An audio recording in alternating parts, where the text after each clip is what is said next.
Assalamualaikum warahmatullahi wabarakatuh. Selamat petang dan juga salam sejahtera. Selamat datang ke program Bual Bicara Sembang-Sembang ASNB bersempena dengan Minggu Sam Amanah Malaysia 2023 yang bertempat di Bertam Pulau Pinang. Apa khabar anda semua?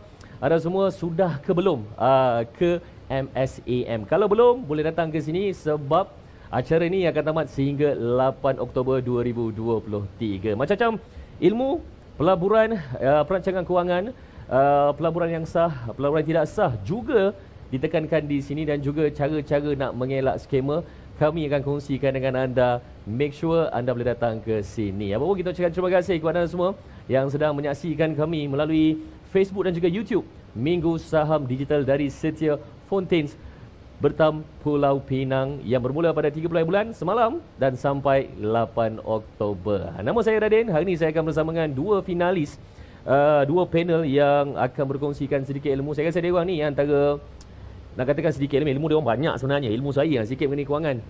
Kan? Tapi hari ini kita akan santai-santai. Kita akan bersama-sama dengan anda yang sedang menyaksikan, di mana tajuk kita pada hari ini adalah urus wang bebas hutang masa depan cemerlang. Jadi kepada anda semua yang sedang menyaksikan kami live, kami bawakan kepada anda dua figura hebat ini. Yang pertama, pengasas Financial Faiz, berpengalaman dalam bidang hartanah, pinjaman pembiayaan ASB, takaful dan juga unit amanah, mendidik masyarakat tentang ilmu literasi kewangan secara aktif dan juga merupakan seorang YouTuber, seorang TikToker. Siapa lagi kalau bukan Encik Ahmad Faiz bin Azmi. Assalamualaikum Encik Faiz. Waalaikumsalam Adin. Sihat Encik Faiz Sihat Alhamdulillah. Budak Subang Jaya. Ya betul. Ya betul. Bila sampai sini? Semalam. Balik ke Subang? Esok. Memang hari ini datang untuk ni saja. Betul. Baik, itu adalah panelis kita yang pertama dan panel kita yang kedua.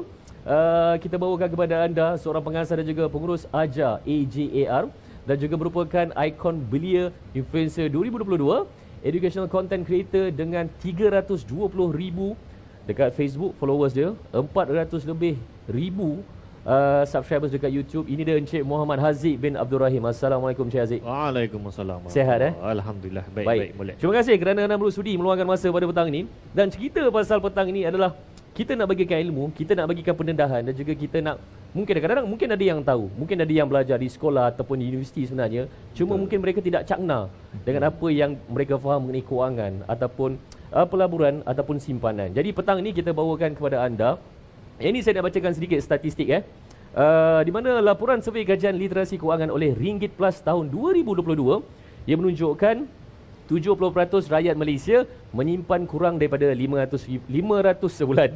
Okey, itu yang pertama. Yang kedua, 63% menunjukkan bahawa mereka hanya boleh bertahan selama 3 bulan ataupun kurang daripada itu untuk hidup selesa. Dan yang ketiga adalah 15% hanya mampu bertahan lebih daripada 6 bulan dengan selesa dan juga lebih separuh, lebih kurang dalam 55% responden menunjukkan bahawa mereka membelanjakan sama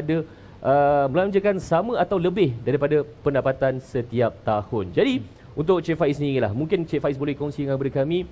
Ini berdasarkan kajian, ini berdasarkan rekod, fakta tak pernah salah.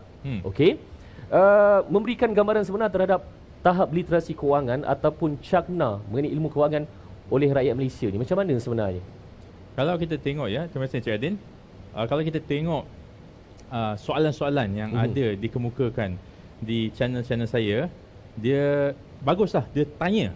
Tapi selalu yang bertanya tu saya boleh kategorikan kepada dua. Satu yang dah kena baru nak bertanya. So maksudnya dia dah terambil hutang yang panjang, dia dah bayar 3 tahun. Lepas tu dia tengok outstanding balance, dia kata kenapa masih banyak lagi? Yang itu dah ambil dah kena baru nak tanya. Ada juga yang dia dah tahu benda ni, tapi dia nak tanya untuk kepastian. Tapi yang itu memang sedikit lah, tak banyak. Okey, dia tanya, saya tahu saya patut ambil takaful. Salah satu backup untuk kehidupan adalah takaful. Kita memang hidup untuk plan A, sihat. Kalau nak meninggal pun meninggal pada umur 70-80, tak ada masalah, tak ada masuk hospital. Tetapi takaful tu jadi backup. Kita plan untuk jadi sihat tetapi tiba-tiba sakit. Ada penyakit yang kita buat macam mana pun kita akan kena juga. Betul. Ataupun kemalangan. So takaful lah tu backup. Dia dah tahulah dia perlukan benda tu. Lepas tu dia tanya, takaful mana yang sesuai untuk saya ambil? Takaful hibah dulu ke? Takaful medical card dulu ke? Ataupun dua-dua sekali ke? Macam mana? Tapi ada juga yang nombor 3 yang langsung tak tanya. Maknanya dia nampak je video-video tentang kewangan, tak kisahlah daripada saya ke, daripada orang lain ke. Alah, bosan abang ni cakap pasal kewangan. Dia nak tengok benda lain. Dia nak tengok orang buat lawak. Tak salah entertainment. Tak salah menyanyi. Tak salah menyanyi. Tetapi dia memang sakit. Dia macam meluat. Yang itu jadi isunya. Bila kita dah tak suka, kita tak cinta, kita tak nak belajar, bila dah terkena, waktu tu kita akan salahkan semua orang kecuali diri kita. Itu masalah dia yang paling besar. Bila kita tak nak cakna kewangan pun, kita tak nak anggap benda tu benda penting. Ini khususnya kepada orang muda ataupun orang yang dah umur 40 tahun ke atas pun still the same. Dia sebelum dia umur 40 tahun dia kena muda dulu. So maknanya daripada muda tu dia tak ambil cakna. Sebab waktu dia muda, komitmen dia rendah lagi. Terutama sekali yang belum kahwin lagi. Kerja baru atau kalau baru kahwin, belum ada anak lagi. So dia pergilah ambil semua hutang-hutang yang dia boleh ambil. Tak kisahlah hutang, selalunya hutang motor, hutang kereta dan juga hutang personal loan sebab hari tu nak kahwin. Ataupun ambil personal loan tu untuk beli basikal, untuk beli hobi dia. Waktu dia muda ni. Tapi kena ingat, dia baru kahwin, umur 25, contohlah ni kes muda 25 kahwin, ambil hutang 10 tahun. Itu personal loan paling lama 10 tahun. Selepas 10 tahun dia dah kahwin, dapat anak. Anak masuk darjah 1. Hutang dia yang dia ambil untuk hobi dia, untuk kahwin dia belum selesai. Masih ada lagi. Anak dah masuk. Waktu itulah dia start takut 30-an. Saya punya channel pasal kewangan ni memang paling banyak 30-an. Semuanya dah terhantuk. Tak apa. Dah terhantuk, nak betulkan balik tak ada masalah. Dia jangan dah terhantuk, alah ini agenda bank. Bank yang jahat. Bukan saya jahat. Ini agenda contohnya kerajaan contohnya. Tak kisah kerajaan mana. Ni agenda kerajaan ni dia jahat. Saya tak jahat. Sampai umur 40-50 tahun. Pada time dia dah nak retire, semua orang disalahkan. Ini sebab populasi tak membantu saya. Semua salah orang kecuali dia. Yang itu yang 40 tahun yang dan 50 tahun yang kita kalau boleh tak nak sampai tahap itulah. Kalau kita silap dahulu tak apa. Tapi bila kita sedar umur 30-an, waktu anak baru lahir baru tahu Pampers mahal, baru sedar. Tak apa. Sempat lagi untuk tukar. Baik, saya tertarik dengan jawapan Encik Faiz tadi. Semua mungkinlah. Bila cerita pasal anak muda untuk menyimpan. Kadang-kadang lepasan graduan bekerja. Lepas tu bila bekerja, bila dapat kerja, kadang-kadang mungkin starting gajinya 2,000, 3,000. Mungkin anak muda ni ada dia punya pengharapan. Betul. Ada apa yang diinginkan. Kita nak pakai iPhone, nak pakai motor, nak pakai Honda. Benda-benda ni. Betul. So mungkin kadang-kadang, mungkin Cik Faiz boleh kongsi kepada kami sebenarnya the basic ataupun the core untuk simpanan, untuk kita menerak kepada anak muda. Kadang-kadang mungkin bagi dewan ni susah. Boleh. Kan kadang-kadang baru start kerja, nak bagi mak ayah sampai 500. Kita bukan nak berkira, tapi ada ini untuk kita, yang ini untuk family. Mungkin Cik Faiz boleh terangkan. Okey, RM2,000 ni untuk orang yang dah bekerja. Saya bagi tahu terus terang, dia biasa sajalah, tak banyak sangat. Tetapi untuk yang sebelum ini SPM contohnya, tiba-tiba dapat gaji RM2,000. Sebelum ni pelajar universiti tak banyak duit. Dalam banyak demografik pelajar universiti itulah yang paling singkit sekali yang saya tahulah. Yang nak minta duit sikit, tak ada duit. Tapi bila dia dah graduate, dia dapat RM2,000. Wow, banyak sebab gaji minimum RM1,500. So diorang ni akan terkejut. Tak salah untuk terkejut, tak apalah macam biasa. Saya recommendkan dapat gaji tu jangan ambil hutang apa-apa, jangan ambil komitmen apa-apa. Takaful maybe boleh, tapi kena faham takaful ada banyak jenis. Okey, tak apa. Relax dulu. Okey, baru dapat gaji. Chill. Nak open table, tunggu dulu. Okey. First kita kena tahu dulu ada nisbah yang kita kena ada. 50, 30, 20. 50 tu untuk komitmen hidup. Maknanya untuk sewa rumah ke, untuk bayar mak bapak ke, itu komitmen untuk hidup. 30 adalah untuk keseronokan. Tak salah untuk seronok. Kita bukan hidup ni untuk simpan sampai minum air putih dengan nasi putih dengan cili. Tak boleh. Kita kena ada keinginan kita kadang-kadang sekali-sekali. Tapi 30% maksimum. Dan itu maksimum Yang minimum tak boleh kurang. Tak boleh kurang macam mana pun. 20% daripada kita punya gaji bersih kena disimpan. Ataupun sama ada disimpan ataupun digunakan untuk bayar balik hutang. Sebab tak guna kita ada hutang yang kadar pinjaman dia tinggi, lepas tu kita simpan pun pada kadar pinjaman lebih rendah. Okey, contoh ASB dia punya pulangan 4.65%. Kita ada hutang personal loan 7%. Tak apa. Jangan menyimpan dulu, bayar hutang dulu sebab kadar dia lebih tinggi. Tapi macam mana pun nisbah 50, 30, 20 tu tak boleh lari. Maknanya minimum 20% kena simpan. 50 dengan 30 kalau kurang tak apa. Cik Faiz kata 50% daripada gaji RM1,000 tu, RM2,000 tu RM1,000 digunakan untuk komitmen hidup, untuk bayar sewa rumah ke. Tapi turns out saya cuma bayar 600 saja sebab saya duduk rumah mak bapak. Tak apa, janganlah kita pergi nak kena penuhkanlah 50% tu, nak kena upgrade kereta ke, tak payah. Lebih tu simpan. Bajet 50, 30, 20 ni kena mula daripada muda. Sebab apa? Kalau kita lewat, kalau kita kata tunggulah gaji naik RM3,000 baru simpan, gaji naik RM3,000, saya jamin tak akan simpan juga. Dia akan tunggulah 4,000, tunggulah 5,000, umur 40 tahun tak ada simpanan kecuali yang ada dalam EPF contohnya. Waktu tu lah kalau ada kesusahan nak minta keluar sikit, nak minta pengeluaran khas, itu kita tak nak macam itu. Kita kan ada backup. Baik. Okey, bila cerita pasal 50, 30 dan juga 20, kita pernah lalui masa muda. Kita pernah hadapi benda tu. Cik Aziz, Ya saya. bila dapat gaji, apa Betul. yang perlu dibuat? Untuk saya dulu ketika saya muda, saya gunakan dulu lebih baru simpan. Okay. Tapi saya faham kita kena simpan dulu baru kita boleh berbelanja. Betul. Okey, kadang-kadang anak muda ni seperti yang kita cakap tadi, mungkin nak minum Starbucks, mungkin nak kafe-kafe hipster, Yeah. nak pakai telefon yang mahal, Hobi. nak OOTD, hobi, nak pergi healing sampai pagi, tak balik, oh no. Kan? So mungkin Cik Haziq sendiri, ada pandangan sendiri Cik Haziq mengenai anak muda punya habit ni dalam erti kata untuk menyimpan. Ya betul. Terima kasih banyak kerana atas jemputan. Terima kasih banyak kepada Radin dan juga Encik Faiz. Jadi bila kita sebut pasal anak-anak muda ni kan, dia sebenarnya diorang ada satu bukan taklah nak kata masalah, tapi ada satu perkara besar yang mempengaruhi kehidupan diorang, terutama sekali iaitu kita boleh kata media sosial lah. Media sosial ni di mana dia adalah satu konglomerat. Ada banyak-banyak orang yang menggunakan media sosial tu dan macam-macam PR. Dan diorang ni kadang-kadang diorang akan pilih pihak-pihak ataupun figura-figura tertentu untuk dijadikan sebagai ikon kadang-kadang. Kadang-kadang bukan diorang pilih pun. Apa yang berlaku adalah media sosial ni, algoritmnya dia akan menaikkan beberapa, maksudnya posting-posting orang-orang yang diorang menang algoritma tertentu. Okey. Yang paling penting adalah kalau diorang contohnya, diorang tunjuk diorang kaya contohnya. Ada satu trend yang dipanggil sebagai fake it till you make it sekarang ni lah. Jadi hakikat realiti sebenar Minah ataupun Mamat yang kita tengok dekat profil diorang tu, dekat TikTok diorang dan sebagainya, adalah diorang sebenarnya macam saya lah kot, nak kata macam kita, taklah. Macam saya lah singkit, taklah nak kaya sangat ke apa ke. Maksudnya low agak rendah lah dia punya ke T20an dia tu kan. Maksudnya tapi diorang tunjuk diorang kaya. Ada banyak sebab kenapa paling miskin kita sekali lah, paling sedih sekali kalau diorang tunjuk itu adalah untuk kiranya sebagai menunjuk, just nak menaikkan ego. Tapi itu yang berjaya dari sudut algoritmnya. Dan bila anak-anak muda ni nampak, jadi ada peer pressure. Peer pressure ni bukan setakat pada kawan-kawan juga pada apa yang mereka follow, untuk follow the trend. Betul. Follow the trend. Jadi malanglah apabila saya kenal memang betul-betul anak-anak muda yang baru habis SPM, bukan baru habis degree ke apa, baru habis SPM, antara investment pertama yang dia orang nak buat, dia nak kumpul duit banyak-banyak. Okey, dia kerja secara sambilan dekat restoran kan. Gaji kadang-kadang 800 sebulan, bawah daripada minimum lah, tapi secara sambilan. Kenapa?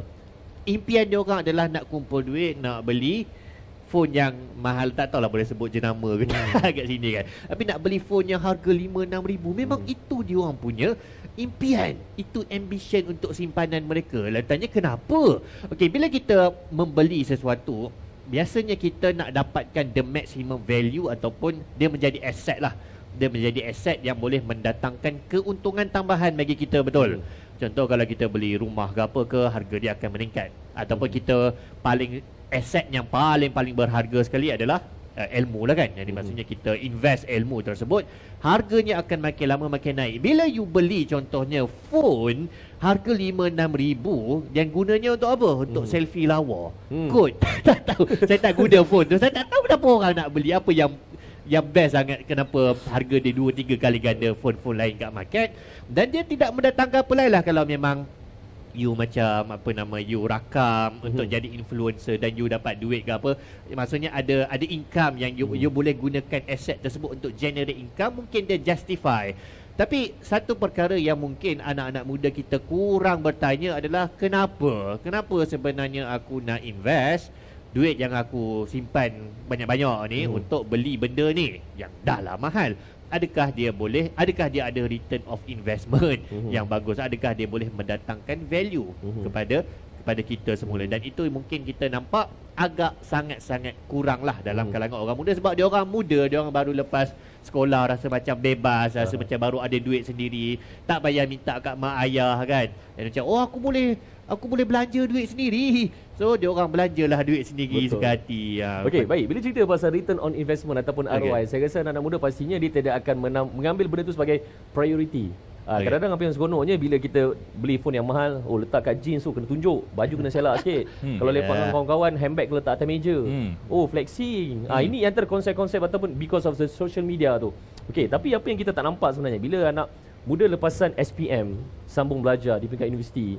So, sekarang ni mungkin juga anak-anak muda ada yang rezeki mereka cepat dapat kerjanya. Betul. Maksudnya sebelum habis internship tiba-tiba dah dapat offer. Tetapi isu dia sekarang ni adalah mahasiswa-mahasiswi ni yang dah habis belajar, nak sambung ke pekerjaan. Dia ada ample time, maybe 2-3 bulan. Kalau paling maksimum maybe 6 bulan. Itu kalau dapat kerja. Ada yang setahun. So kalau keluarga yang datang daripada keluarga yang berada, mungkin ibu bapanya boleh tanggung living cost dia mereka lah. Betul. Duit top upnya, duit baju, duit makan, everything. Kalau mungkin Cik Haziq boleh kongsikan apa yang perlu dilakukan oleh mahasiswa-mahasiswi ni untuk menantikan pekerjaan pertama. Okey, sebelum daripada diorang masuk pekerjaan lagi, maksudnya fikir pasal duit lepas daripada diorang grad, betul. Ini yang banyak dilakukan oleh mahasiswa-mahasiswi, student universiti. Sebelum diorang keluar lagi sebenarnya diorang dah kena fikir pasal duit, iaitu bila dengan diorang belajar tu.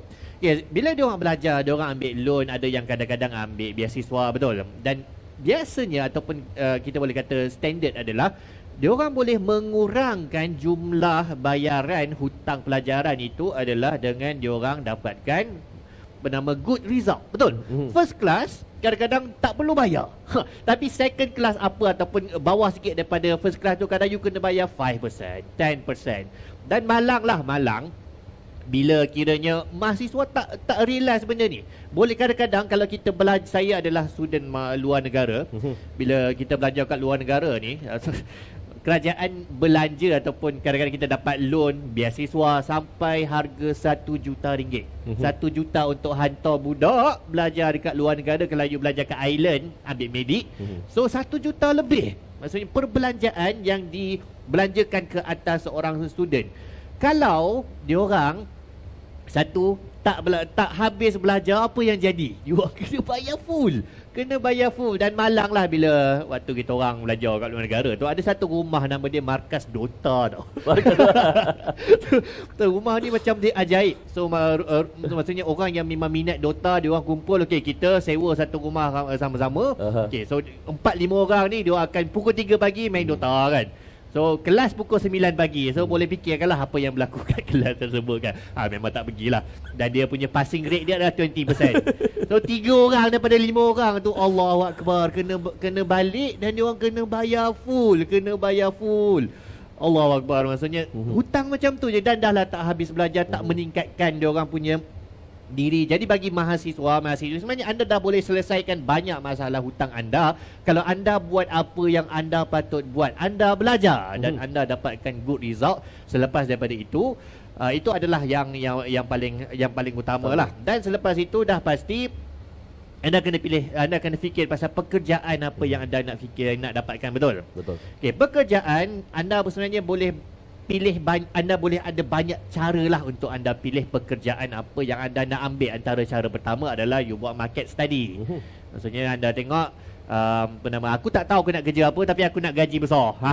Jadi anda buat market study apa yang tengah hot sekarang ni, macam data analytics, big data, data scientist kan. Okey, aku nak belajar benda ni, aku nak kerja benda ni, dan itulah yang mereka ambil. Ada orang yang macam aku nak buat benda yang aku minat, tak kisahlah ada market ke tak. Dan maksudnya dia orang minat tentang falsafah ke, sejarah, sains tulen ke, apa nak jadi saintis ke apa. Market dia macam mungkin taklah kaya sangat ataupun gajinya taklah besar, tapi itu yang dia orang nak buat. Jadi pada pandangan saya, ada merit lah untuk anda pilih antara kedua-dua ni. Sama ada you pilih gaji besar, yang you buang minat you pilih gaji besar, ataupun you ambil minat you yang you tak kisah gaji besar ke tak, tapi kalau dapat buat benda yang minat yang gaji besar, lagi excellent lah. kena ada keseimbangan rasanya, sebab kalau you buat benda yang you tak minat, last you akan jadi macam burn out dan Betul. sebagainya. Baik. Dan kalau you minat benda tu tapi pekerjaan tu nak pupus, contoh minat jadi kerani contohnya, dia dah nak pupus, atau minat jadi waiter kat McD kan. Terus bukan waiter, waiter lah, waiter kat restoran sekarang orang guna robot nak hantar makanan. So kalau you cita-cita nak jadi waiter yang hantar makanan, so mungkin anda kena ubahlah cita-cita tersebut sebab masa depan dia mungkin tak ada masa depan sangat. Baik. Okey, sebelum kita beralih soalan kita kepada Encik Faiz, saya ada sikit soalan dengan Encik Haziq sebenarnya. Bila cerita pasal nak jadi waiter, sekarang semua dah pakai mesin. Lagi 5 years, 10 years, maybe penggunaan AI ni dah menyeluruh sebenarnya dekat Malaysia, malah dunia sebenarnya. Kalau dulu kalau kita throwback balik 10 tahun lepas, 15 tahun, 20 tahun lepas, pekerjaan kita mungkin sementara lepas habis belajar tu kita kerja catering. Kita kerja fast food mungkin. Betul. Ataupun kerja tolong buat kerja-kerja kampung untuk collect duit untuk sambung pelajaran. Tetapi berbeza pula pada era sekarang. Selepas pandemik, apa yang difahamkan ataupun dinamakan dengan gig economy. Gig economy ramai yang nak jadi rider. Ramai yang nampak benda sebagai profession. Iyalah, sebulan kerja maybe dapat 3-4 ribu. Kalau aku sambung belajar, belum tentu lagi aku berjaya. Yang pertama. Yang kedua, mungkin dia rasa, oh sambung belajar ni sekarang aku dah grad, belum tentu aku dapat kerja. Lagi mahal kos aku sambung belajar. So mungkin mereka nampak benda tu sedikit sebanyak tidak mendorong mereka untuk dapat income yang besar. Apa yang terjadi sekarang because of social media, ramai yang nak jadi influencer. Satu video 5,000. Kalau dah popular, followers ramai 10,000 satu mungkin. So mungkin pemilihan pekerjaan tu penting. Mungkin Cik Haziq boleh kongsikan macam mana anak-anak muda ini ataupun bakal pekerja ni memilih pekerjaan yang sesuai dalam demand sekarang. Baik, dan mungkin juga Encik Faiz boleh respon untuk tambah sikit. Jadi itulah, ada banyak sebenarnya faktor yang kita kena fikir. Paling penting sekali adalah survivability lah. Maksudnya pekerjaan tu sendiri sama ada dia boleh survive, dia future proof lah, dia future proof. Jadi ada banyak sebenarnya pekerjaan yang diancam, antara lain adalah sebabkan kedatangan teknologi baru, revolusi AI. Dan revolusi AI ni mungkin akan mengubah banyak benda berkenaan dengan pekerjaan. Jadi macam programmer dan sebagainya, dulu waktu ChatGPT sangat-sangat takut, sangat-sangat sebab mungkin dia orang dah tak ada kerja dah. Habis sekarang macam dah agak stable, tak tahu pada masa depan macam mana. Cumanya ada beberapa benda yang mahasiswa-mahasiswa ni boleh terapkan dalam diri mereka yang insya-Allah akan selamat, tak kisahlah berlaku maksudnya perubahan macam tsunami pun dalam dunia kita, dalam dunia pekerjaan sebagainya. Antara yang paling asas, paling fundamental adalah nilai-nilai manusiawi yang pertama sekali yang robot tak boleh buat. Contoh agak menarik, ironi, antara kerja yang paling selamat sekali adalah guru, nurse.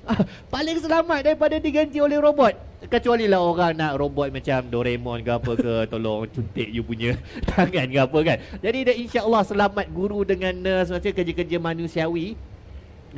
Antara satu lagi maksudnya benda yang kena diterapkan adalah student kena ada critical thinking, kena ada creativity, kena ada benda ni. Dan tak boleh lagi untuk student mahasiswa sekarang untuk fikir nak lepas exam, nak hafal, nak muntah balik. Tak payah fikir, kita hafal sebelum SPM tu kan, kita terang, oh waktu SPM muntah balik. Atau tahu-tahu dapat semua A. Kita boleh cakap taklah nak rendahkan orang yang straight A ke apa, tapi banyak formula dia macam tu lah. Kalau itu yang anda buat, robot akan boleh buat 8 juta kali ganda lebih bagus daripada anda. Kalau anda cuma regurgitate, anda memuntahkan semula. Jadi kena ada nilai-nilai yang boleh menyebabkan anda selamat pada masa hadapan. Dan nilai-nilai itu adalah paling penting sekali, manusiawi, critical thinking, dan anda kena ada future proof. Baik. Okey, kita beralih kepada Encik Faiz ni lah. Sekarang ni ramai di kalangan anak muda sebenarnya yang terjebak dengan penggunaan kad kredit ataupun short term CC. Kalau dulu CC itu cyber cafe. Betul. Sekarang kad kredit. Dan apa yang dimahukan adalah kesenangan tanpa berfikir panjang. Kadang-kadang pengguna-pengguna kad kredit ini lebih didorong dengan lifestyle, didorong dengan kawan-kawan sekeliling, didorong dengan, senang cerita, nak buat kerja kahwin sekarang, kalau tak ada puluh-puluh ribu belum tentu boleh kahwin. Betul. Kalau mungkin si pasangan lelakinya mungkin rasa boleh ikut apa yang ada, tetapi wanita yang si pengantin perempuan, oh tak, I nak kahwin macam ni, I nak inai macam ni, I nak baju pengantin macam ni, I nak ada show. Faham tak? Betul. So benda-benda tu mungkin sedikit sebanyak mendorong anak-anak muda ini mengambil jalan singkat ataupun Senang cerita kalau dulu kita bolehlah minta mak dengan ayah. Kalau sekarang ni rasa minta mak ayah dah tak style lah. Kita kena pakai kad kredit. Kalau keluar kedai tu kad kredit kalau warna hitam tu, kaya ni. Kan. So mungkin bila cerita pasal penggunaan kad kredit ni, Cik Faiz ni boleh kongsikan sebab apa yang saya baca dekat awal ni 26/6. Okey, seramai 31,140,000 anak muda berusia lingkungan bawah 35 tahun. Ini daripada tahun 2014 hingga 2023. Titlenya adalah bankrupt. So mungkin Cik Faiz boleh terangkan kepada kami sebenarnya anak muda yang bankrupt dan juga kad kredit. Selain daripada cakap pasal kad kredit je, saya boleh cover juga pasal personal loan lah. Sebenarnya benda-benda macam ini apabila tidak diajar atau tidak belajar sewaktu muda, dan bila dia dapat kerja, dia ada banyak jerung kat luar sana sebenarnya, jerung kewangan. Jerung kewangannya adalah, yang saya bahasakan adalah yang memang mengejar sales. Tak salah apa yang dia buat tu. Saya pun dulu kejar juga sales. Saya kerja bank dulu, saya pun memang tugas dan KPI kami adalah untuk mengejar sales. Tak salah, benda tu halal. Tetapi kami akan sebagai salesperson memang akan cuba mencari cara-cara untuk press the red button issue. Okay? Red button tu contohnya, kita akan cakap macam ni dah kerja rajin-rajin, duit dah dapat, bila nak reward diri? Itu selalunya yang menjual kereta akan cakap macam itu.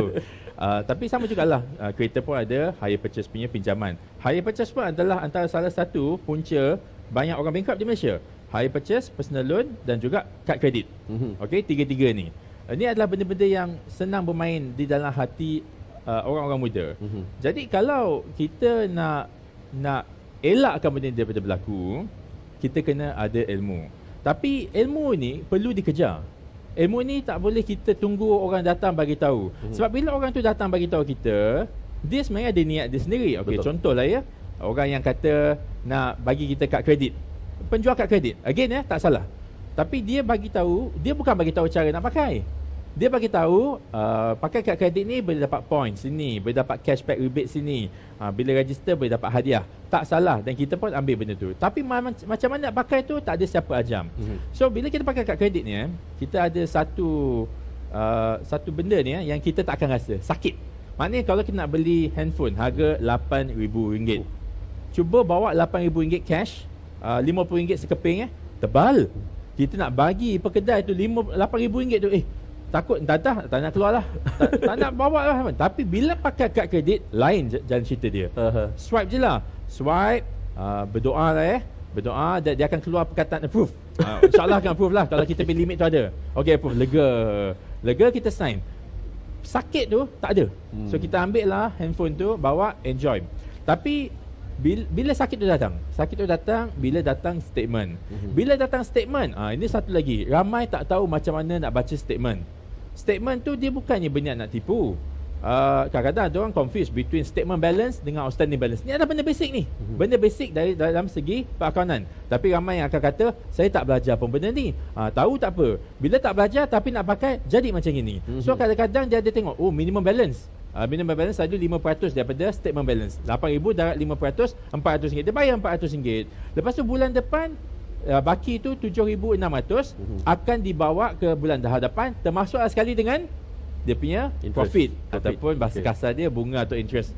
Kadang-kadang ada yang tak kisah, ada yang tak apalah, tutup mata lah. Lepas tu dah macam itu, kalau dah banyak kali dia marah siapa pula? Dia marahlah bank. Dia marah bank sebab pergi charge dia benda-benda macam ni. Itu adalah approach yang salah. Approach yang betul apa? Okey, bagi tahu approach yang betul. Maknanya kalau orang bijak lah nak beli iPhone tadi dia adalah kad kredit limit sebanyak RM10,000. Okey, tak apa, pakailah EPP. Contohnya Easy Payment Plan. Kosong kadar pinjaman. In fact even kalau I nak beli barang-barang mahal pun, I akan pakai kad kredit walaupun ada cash dalam bank. I akan pakai juga EPP walaupun ada cash dalam bank. Sebab apa? Duit cash dalam bank tu bukan saya letak dekat dalam bank. Saya akan letak dekat dalam ASB. Dapatlah 4.65%. Kalau ada lebihan, letak dekat dalam EPF. Boleh dapat 5.35%. Untuk konvensional 4.75%. Contoh tabung haji pun ada, SSPM pun ada. So kita ada ilmu dalam bentuk, okey, kita letak duit ni kat dalam tabung-tabung ni dapat 4.65% ASB 1. Lepas tu ASB 2 pun ada pulangan dia. Lepas tu nak beli big ticket item, kita pakai duit bank at 0% kadar pinjaman kat kita. kita cuma perlu bayar tiap-tiap bulan saja. Tak ada charge extra. Kita bayar sikit demi sedikit. Benda-benda macam ni, kalau kita tak ada ilmu, kita akan jadi macam orang-orang yang dia tinggalkan baki banyak dalam bank. Dia benda tu boleh diusahakan tapi dia tak nak. Dia pakai swipe, dia tak rasa sakit. Lepas tu bila bil datang, dia tak nak bayar. Dia akan jadi downward spiral. Itu masalah sebenar bila kita tak ada ilmu dalam bentuk kewangan. Ramai orang marah tentang hutang.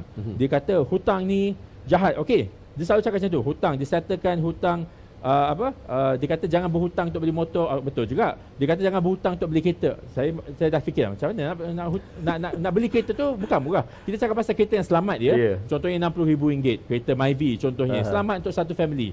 Nak bayar cash. Wow, hebatnya. Tak nak berhutang untuk beli rumah. Macam mana rumah 500-900 ribu? Tapi orang yang sama cakap macam ini dia akan pergi beli iPhone berhutang dengan kedai pada kadar 15%.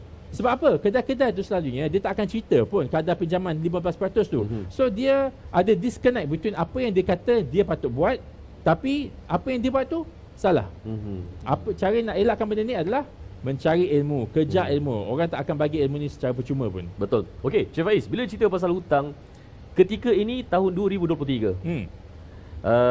Usually kebiasaannya nak buat beli rumah hutang, beli motor hutang, buat personal loan.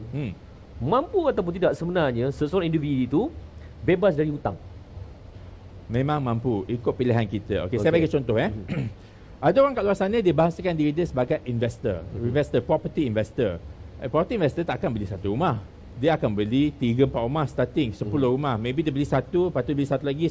Maknanya rumah yang dia beli tu menggunakan pinjaman, dia akan sewakan dan sewaan tu akan memberikan dia cash flow yang positif hopefully, dan dia boleh gunakan cash flow tu untuk beli lagi satu rumah, ataupun dia ambil hutang banyak-banyak, dia beli beberapa rumah. Orang macam itu memang susahlah untuk mencapai zero hutang. Tetapi kalau kita cakap pasal untuk kegunaan diri sendiri sahaja, kalau kita tengok tenor untuk berhutang untuk rumah adalah maksimum 35 tahun. Betul. Kalau kita beli umur 25 tambah 35 dah 60. So maknanya boleh habis hutang tak? Boleh. Dalam masa 35 tahun tu kita boleh bayar prinsipal kepada bank. Instead of kita beli Starbucks apa kan, tadi saya cakap 50 30 20. Instead of kita tingkatkan kita punya 30 tu maksimum. Tapi kita kata tak apalah, saya punya entertainment cuma maybe Netflix. Entertainment saya cuma jalan-jalan dekat Malaysia saja, tak ada nak pergi overseas. Whatever savings yang saya ada, saya akan habiskan untuk bayar hutang, untuk bayar prinsipal kepada hutang tu. Dan bolehlah 35 tahun tenor tu dipendekkan. Cuma kita kena ada ilmu time value money. Dekat mana duit kita tu duduk, dekat situlah dia akan memberikan pulangan. Macam saya cakap tadi, ASB bagi pulangan 4.65%. Kadar pinjaman bank 3.9%. Mana lebih baik? Ada orang kata dia nak fully settlekan rumah tu cepat-cepat. Tapi kalau orang yang bijak kewangan ataupun dia tahulah, dia boleh buat pilihan. Ada RM100,000, letak dalam ASB, tahun lepas boleh dapat 4.65%. RM4,650. Letak dekat dalam bank, kita save 3.9%, RM3,900 setahun. Mana lebih baik? Of course letak dalam ASB, itu contoh. Tapi macam mana kita buat pilihan ini? Kalau satu, kita benci dengan hutang. Okey, nanti saya cover yang tu benci hutang memang liability, memang hutang tu semua jahat. Tetapi ada hutang yang dia boleh membangunkan. Contoh PTPTN macam Haziq cakap tadi. Hutang PTPTN tu akan meng-level upkan you and your family daripada tak mampu untuk pergi ke universiti kepada mampu. Dan kalau dapat first class, kalau kita tahu peluang kita tak banyak, kita dapatkan first class, tak bayar balik. So benda semua adalah hutang memang tak bagus, tetapi kita usaha, kita ambil dia supaya kita dapatkan benda yang lebih baik. Contohnya rumah untuk diduduki. So benda semua ni perlu ada pemikiran, kena buat percaturan sebelum kita ambil. Kalau tak, kita swipe kad kredit ni, mana boleh beli rumah pakai kad kredit? Siapa yang beli rumah pakai kredit? Tak ada. So maknanya dia beli apa tu? Tanya balik. Baik. Okey, saya suka bila Cik Faiz bercakap pasal benda tu. Mungkin Cik Faiz ada tips yang boleh dikongsikan kepada anak muda untuk mencapai zero hutang ni. Boleh, possible ke sebenarnya? Boleh. Maknanya kena bayar awal. Okey, contoh pada rumah tadi Jangan ingat banker kata tenor ni 35 tahun, installment RM1,000 sebulan. Kita pun ikut jelas RM1,000 sebulan.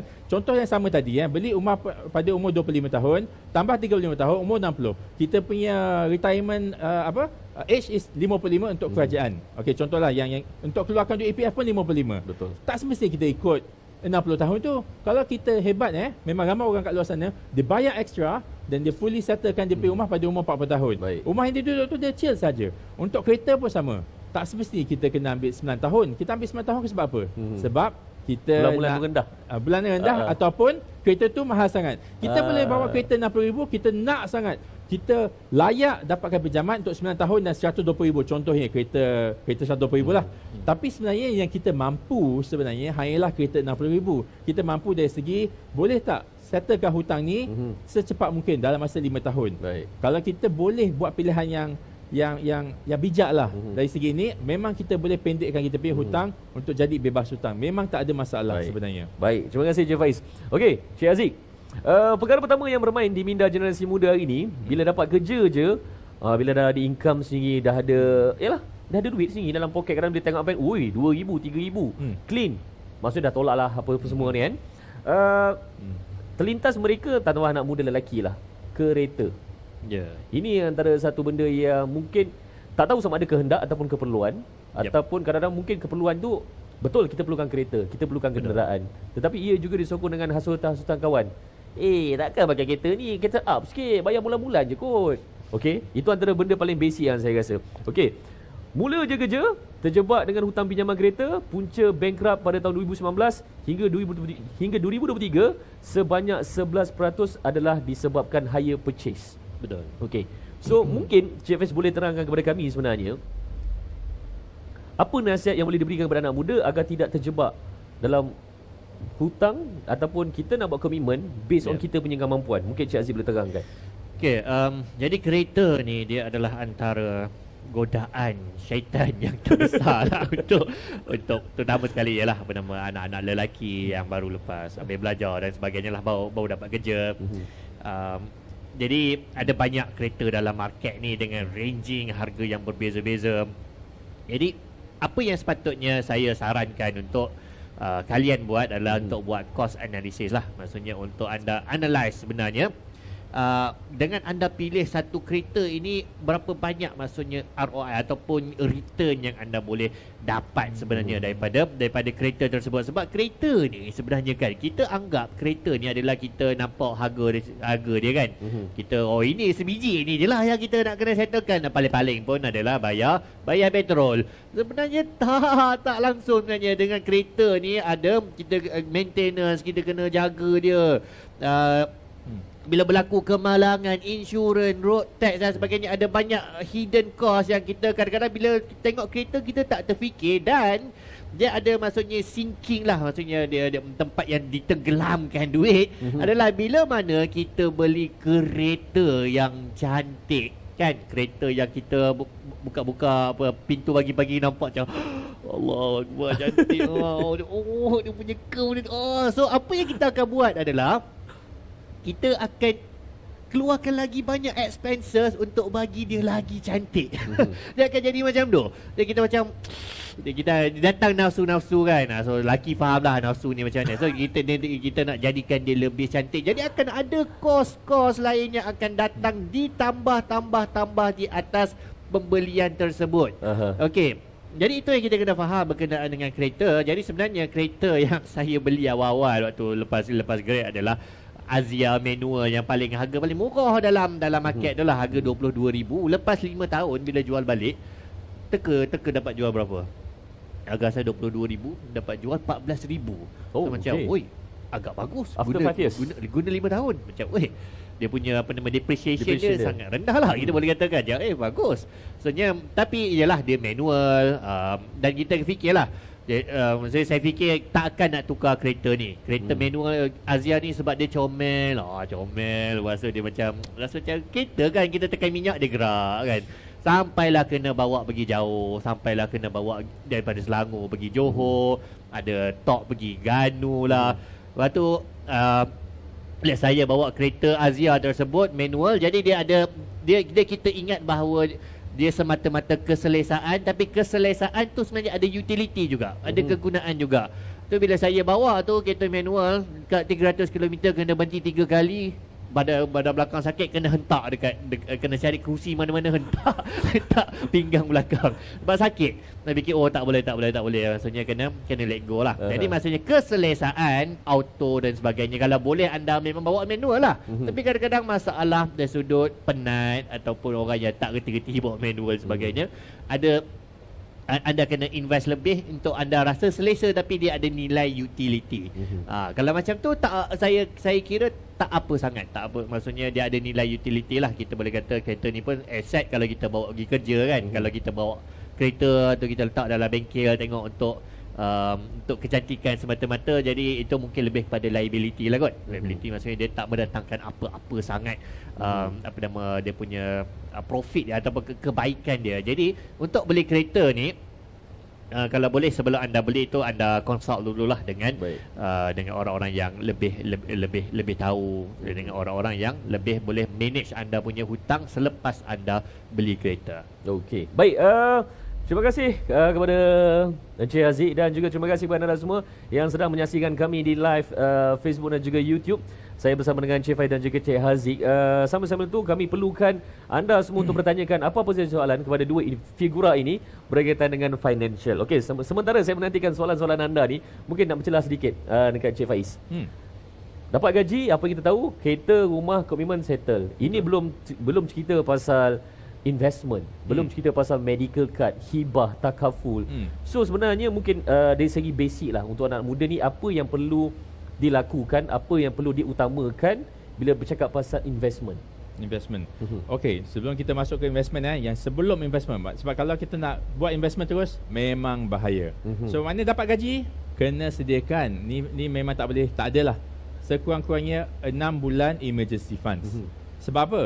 Sebab kita tak nak lah, kalau kita tak ada emergency funds, lepas tu kita dah invest, tak kisahlah invest dalam unit trust ke, macam ASMB punya funds, kita invest kat dalam rumah ke, kita tak nak perlu melabur atau kita tak nak perlu mencairkan investment tu semata-mata untuk jaga kita punya emergency punya cases. Contohnya, ada case orang beli kereta, tayar meletup, lepas tu nak bayar RM200, RM400 pun tak boleh sebab tak ada emergency fund. Semua duit yang dia ada, dia dah laburkan. Kita tak nak benda tu berlaku. So kena ada 6 bulan. Termasuklah kalau kena buang kerja ke.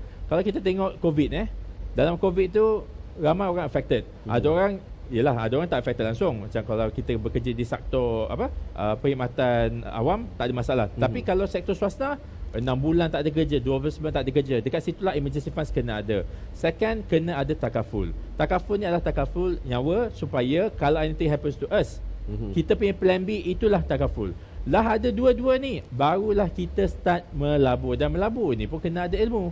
Kita tak boleh nak melabur suka-suka lah. Salah satu yang paling mudah, yang saya paling selalu perketengahkan adalah pelaburan dalam ASB. Sebab ASB ni dia unik dari segi apa dia tak ada sales charge. Kita tak boleh anggap dia sebagai savings account, tak boleh. Sebab dia tidak dijamin oleh contohnya PIDM. Tetapi dia kalau kita letak tu hari ni RM10,000, esok nak keluarkan balik, kalau boleh jangan buatlah. Tapi kalau nak keluarkan balik, boleh. Kebanyakan investment akan ada sales charge, di mana kita letak, nak keluar tak boleh. Lepas tu, dia punya pulangan tu pun so far memang sentiasa positif. Okay, so far lah for the past since inception, memang positif. So, ia adalah satu pelaburan yang agak selamat. Okay, so kita kena tahu kita punya risk factor. Kita nak risiko yang rendah, sederhana ataupun tinggi. Tapi kalau tak ada ilmu dan tak tahu kat mana nak start, tak salah untuk start dengan yang risiko paling rendah. Dah bijak sedikit, bolehlah cari property ke, emas ke, stocks ke. Tapi benda semua kena buat dengan ilmu dan minat. Ada orang dia buat semua je, semua dia buat sebab ada orang ajak. Okey, tetapi kita tak boleh buat macam tu. Kita kena buat because kita minat. Dia ajak boleh, kita belajar, kita suka, kita laburkan. Tapi start dengan yang mudah, lepas tu barulah yang tengah-tengah, lepas tu yang paling susah sekali ada macam-macam lah. Okey. Baik, yang ini saya nak bacakan sedikit soalan-soalan yang ditujukan dekat Facebook. Ini daripada Muhammad Syazwan Ahmad Fauzi. Orang kata ASBF dah tak untung kalau buat long term. Okey. Banyak bank yang makan duit. I don't know. Betul ke? Okay, put it this way. Bank is a profit driven entity lah. Dia ada hak untuk buat profit. Kalau kita tengok bank ada many products, tapi dua produk yang selalu comparekan. Satu is property. Dia pinjamkan duit untuk kita laburkan dalam property. Tapi yang kelakarnya, for me lah, beli rumah, kadar pinjaman 3.9%. Tapi from the same bank, ada banyak kat luar sana, kalau kita pergi minta dia ASB Financing punya kadar pinjaman, dia akan bagi 4.4, 4.45%. Betul. Kenapa kadar pinjaman dia lebih tinggi? Itu adalah hak bank. Dalam pendapat saya, kalau boleh, patutnya lebih kurang sama lah. Sebab ASBF ni risiko dia rendah sedikit berbanding rumah. Sebab rumah kalau kita tak bayar, bank kena lelongkan, tak semestinya ada orang beli. Tapi ASBF kalau bank perlu jual, kalau kita tak bayar 2 bulan, bank tu terus jual. Kita tak bayar installment kat bank, bank terus jual, terus redeem balik unit tu kepada ASB, bank akan dapat balik semua amount yang dipinjamkan kepada kita. So dari pendapat saya patutnya dia lebih kurang sama, tetapi dia punya nyatanya tidaklah. Memang kadar pinjaman dia tinggi sedikit. So macam mana nak tahu benda ni berbaloi ke tidak? Kita tengok margin dia. Contohlah, ASBF tahun lepas memberikan pulangan ASB lah 4.65%. Tapi sekarang ni berapa kadar pinjaman untuk ASBF? 4.45%. Ada margin tak? Ada. Cuma masalah dia adalah apa ya? 4.65% tu adalah untuk investment tahun lepas. Untuk investment tahun ini yang akan di-announcekan pada akhir tahun, belum tahu lagi. Tapi kita dah bayar kita punya kadar profit tu kepada bank daripada waktu kita start tahun ni. Betul. So ada risiko dekat situ lah. So jadinya untuk menjawab soalan ini 50-50. Kalau kita yakin ASB boleh memberikan pulangan yang lebih tinggi daripada kadar pinjaman yang bank berikan, dan boleh continue. Tapi kalau kita tak yakin ataupun kita lebih selesa untuk invest secara tunai, instead of ambil ASBF bayar RM800 sebulan kepada bank, boleh je ambil RM800 tu terus laburkan dalam akaun ASB secara tunai, pun tak ada masalah juga. Baik. Okey, ini tambahan soalan juga menerusi Facebook. Nak tanya, kalau muda-muda buat ASB Finance RM200,000, adakah ia berbaloi? ASBF ni, yang saya paling suka pasal ASBF adalah dia adalah amat liquid. Kalau satu hari tu tiba-tiba kena kahwin. Wow. Kita dah duk bayar RM800 sebulan, tiba-tiba ada orang ajak kahwin, kita pun jomlah kahwin. Ataupun tiba-tiba nak beli rumah, ada good deal. Kita nak berhentikan ASBF tu senang. Pergi kat bank, minta berhenti RM800 terus berhenti, RM800 sebulan tu akan terus berhenti. Dia tak macam rumah. Rumah kalau hari ni kita tak nak bayar, rumah investment hari ni kita tak nak bayar sebab tak suka rumah tu ke apa ke, tunggulah 6 bulan kalau ada pembeli pada hari ini. Sebenarnya kita jual rumah tu hari ni, dah ada pembeli hari ni, 6 bulan barulah the installment akan stop, barulah kita akan dapat whatever pulangan kita dapat. So dekat situlah perbezaan antara ASBF dengan rumah. So jadi kalau muda-muda untuk buat ASBF, adakah berbaloi? Berbalik kepada soalan margin tadi tu, ada margin tak?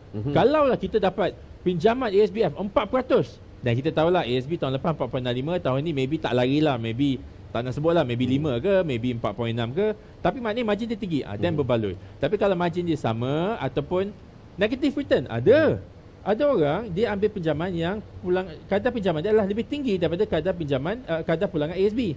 So in that case, lebih baik dia berhenti, refinance, cari bank baru, ataupun stop, terus laburkan secara biasa. Okey. Juga ada soalan lain, ini daripada Dua Hafa untuk Cik Haziq. Kereta ke rumah dulu?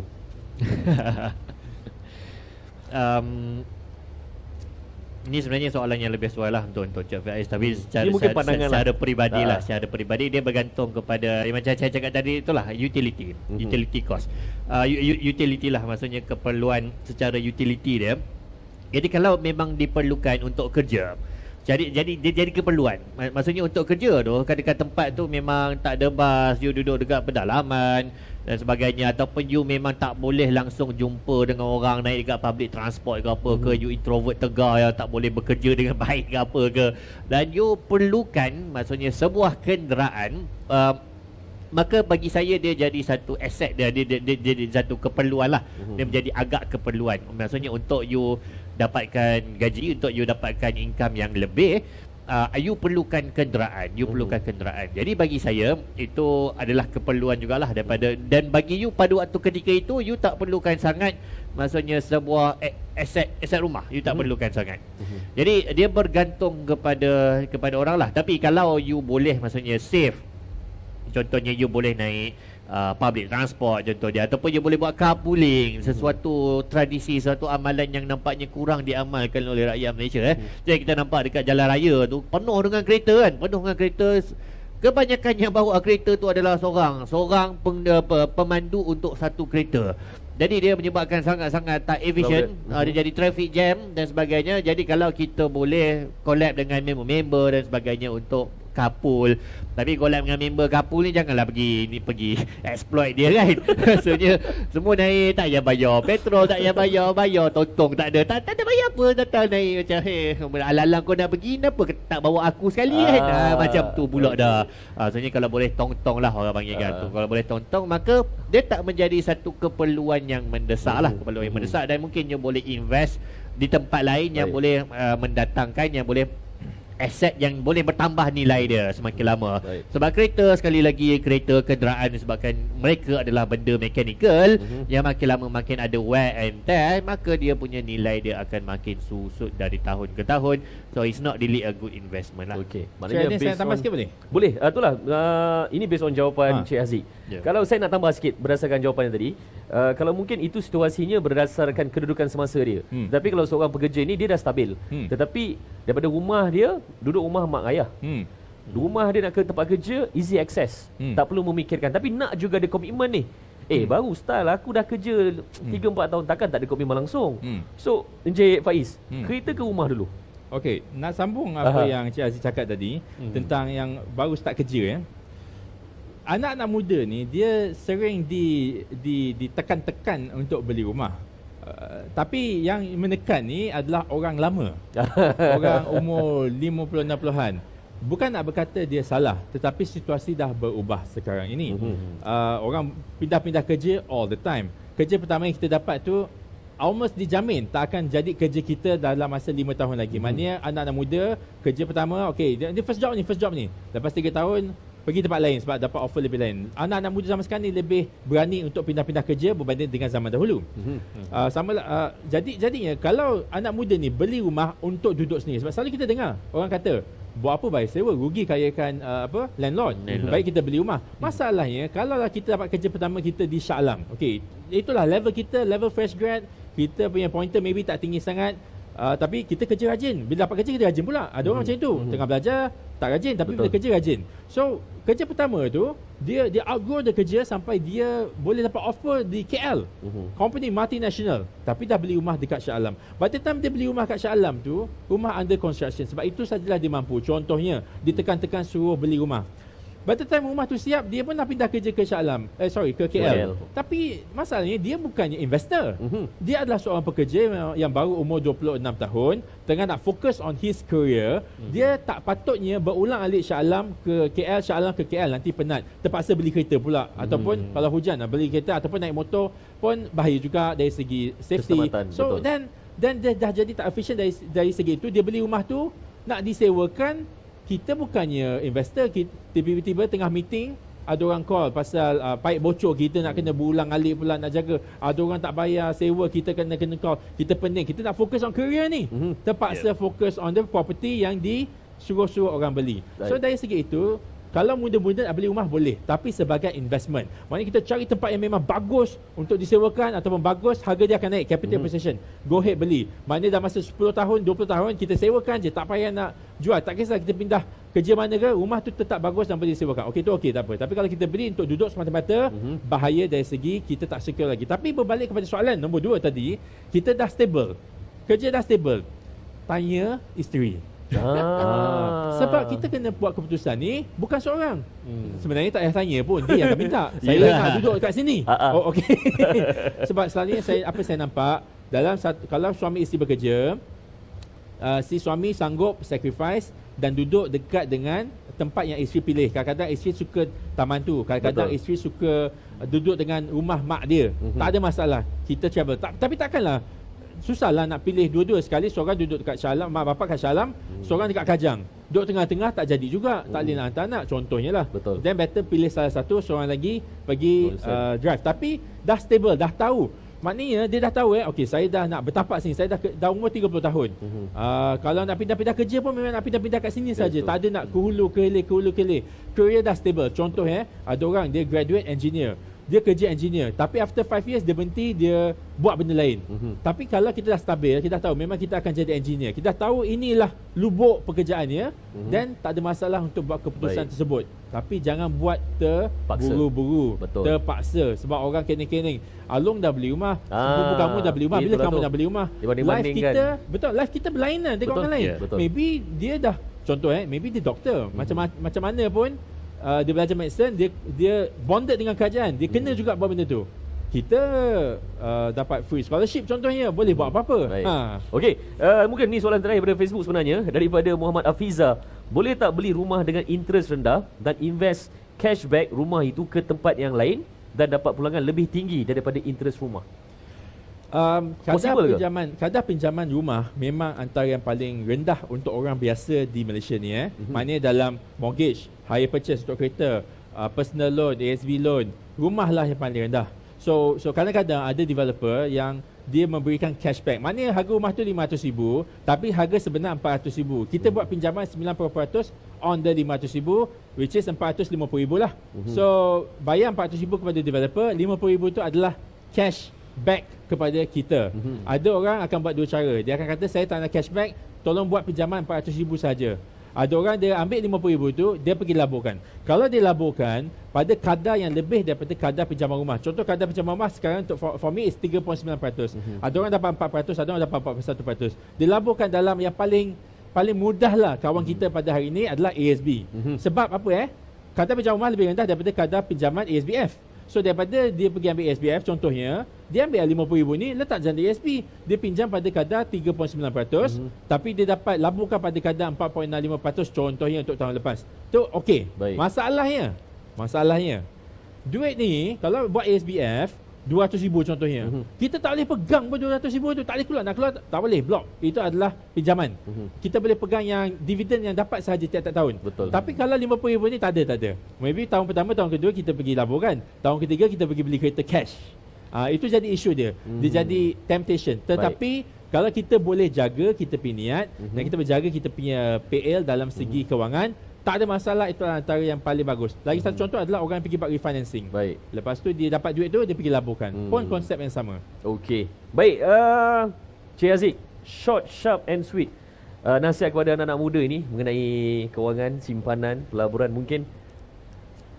Okey, jadi bagi anak-anak muda lah, terutama sekali lah. Saya tak tahu apa nama demografik yang tontonnya ni, tapi kita andaikan bahawa mungkin anak-anak muda lebih ingin tahulah ataupun lebih ingin mendapatkan ilmu. Yang pertama sekali adalah kewangan sebenarnya, your richness is a state of mind sebenarnya. Kamu punya kekayaan itu adalah dia bukan kekayaan mesti kena harta yang banyak. Kekayaan adalah dalam otak kita ni. Kekayaan adalah dalam otak kita.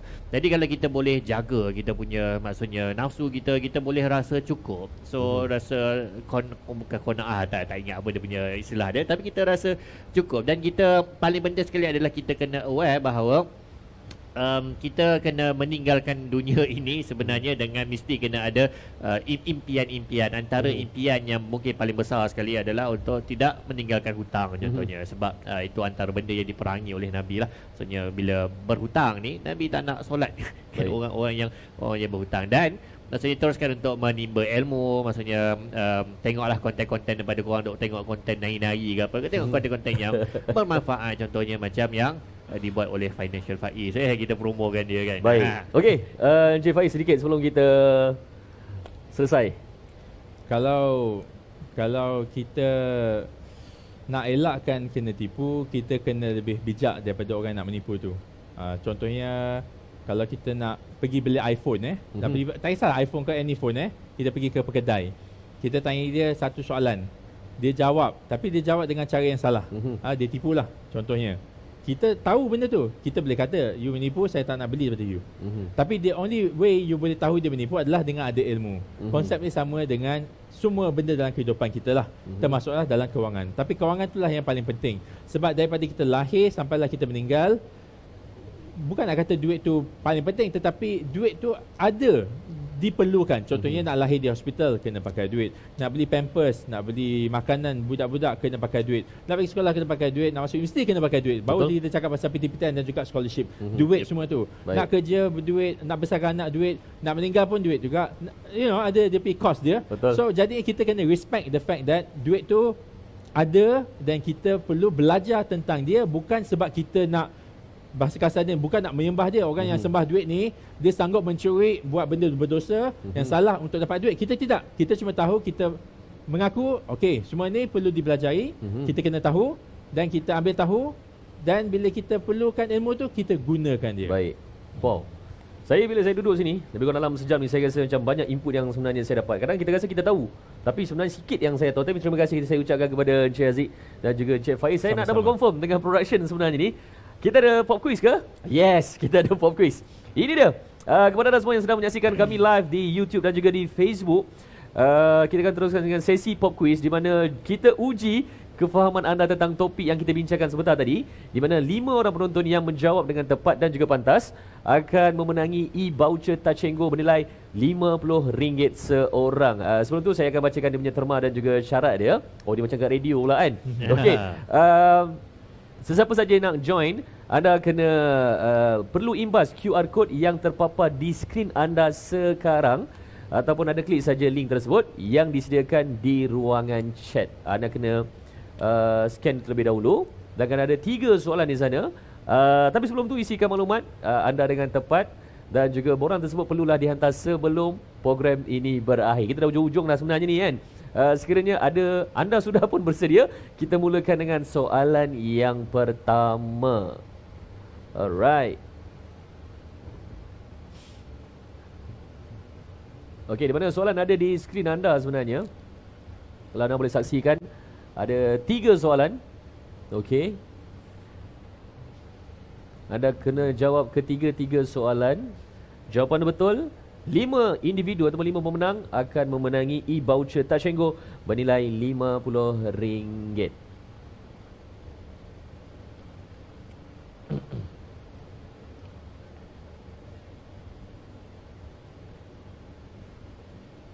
Okey, baik. All the best kami ucapkan kepada anda semua yang sedang bertunggu lumus untuk menjawab 3 soalan ni. Kalau menang dapat RM50 banyak agak ni. Kita daripada sini balik ke KL lepas ni duit tu ni. Ke tambah sikit aku Weh dah. Alright, bagi pihak Permodalan Nasional Berhad PNB dan juga Amanah Zaman Nasional Berhad ASNB, mengucapkan terima kasih kepada 2 ahli panel kita, iaitu Encik Ahmad Faiz bin Azmi dan juga Encik Muhammad Haziq bin Abdul Rahim, kerana sudi berkongsi pengalaman dan juga cerita dan juga ilmu. Ilmu ni cukup penting sebenarnya. Dan terima kasih kepada anda semua yang sedang menyaksikan dan juga menonton kami live di YouTube dan juga Facebook. Minggu Saham Digital, anda boleh ulang semula episod ini di laman Facebook kami di Minggu Saham Digital. Semoga pengurusan kewangan kita akan lebih terancang dan juga membawa kita ke arah mencapai kebebasan kewangan. Semoga tips yang kami kongsi pada hari ini, terutama kedua-dua panel ini, memberikan manfaat dan juga meningkatkan lagi tahap kesedaran anda mengenai simpanan dan juga pelaburan. Okey, dari Kedah ke Pekansari, beli swasta di Kota Tinggi. Selesai sudah tugas diberi, di lain masa kita berjumpa lagi. Saya mohon maaf kalau ada salah dan silap. Kita jumpa lagi. Saya Radin, wabillahi taufiq wal hidayah. Wassalamualaikum warahmatullahi wabarakatuh. Assalamualaikum.